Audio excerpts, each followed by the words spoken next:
দেখো বন্ধুরা, আমাদের কোচবিহার রাজবাড়ি।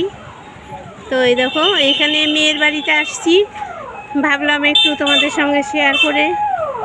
তো এই দেখো কোচবিহার রাজবাড়িটা, ওই তো দূর থেকে দেখাচ্ছি তোমাদের।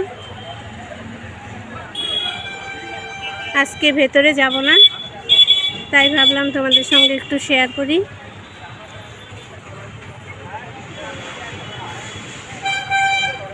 ভেতরে যেতে টিকিট কাটতে হবে, আর প্রচুর লম্বা ভিড় পড়েছে। তো ওই লাইনে দাঁড়িয়ে অনেক দেরি হয়ে যাবে, সেই জন্য এখান থেকেই তোমাদের সঙ্গে একটু শেয়ার করছি। তো বন্ধুরা দেখো, রাজবাড়ি দেখতে কেমন লাগছে। বেশি কাছে যেতে পারছি না, যেহেতু আমি টিকিট কাটিনি, তাই বাইরে থেকে তোমাদের সঙ্গে শেয়ার করলাম। আমি এর আগে অনেকবার ভেতরে গেছি, তো আজকে আর যাব না। এই দেখো, যারা ভেতরে আছে তারা টিকিট কেটেছে। তো টিকিট কাটলাম আমি, আজকে প্রচুর লম্বা লাইন পড়েছে, সেই জন্য আর কি কাটলাম না, এত দেরি করা যাবে না।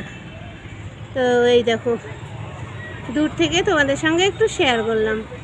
বেশি তো বাইরে আসতে পারি না, ঘরেই থাকি। মেয়ের বাড়ি যাব বলে বেরিয়েছি। মেয়ের বিয়ে হয়েছে এই কোচবিহারেই।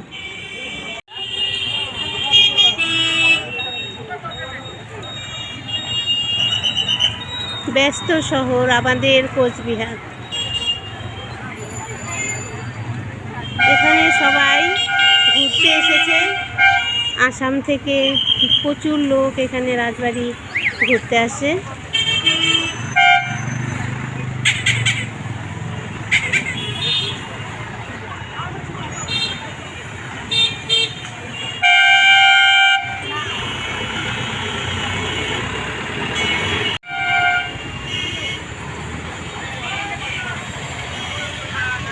তো আমাদের কোচবিহার আসাম কাছাকাছি, সেই জন্য কোচবিহারে আসাম থেকে অনেক লোক ঘুরতে আসে,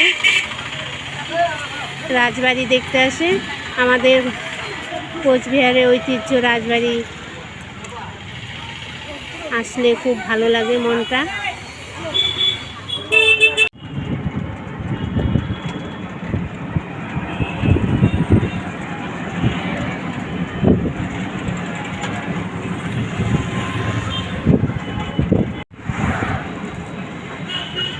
কোচবিহার সাগর দিঘির পাড়ে যাচ্ছি এখন, তোমাদের সঙ্গে সাগর দিঘিটা শেয়ার করব।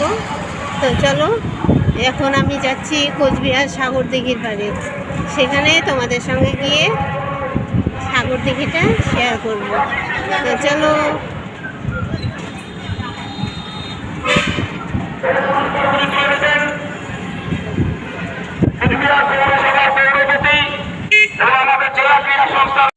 দেখো বন্ধুরা, এটা কোচবিহার সাগর দিঘি।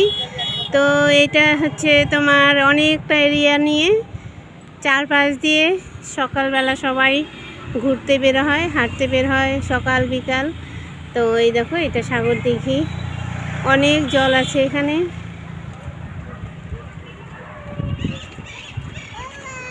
এই চারপাশটা, সাগরের চারপাশটা হাঁটতে গেলে অনেক টাইম লেগে যাবে।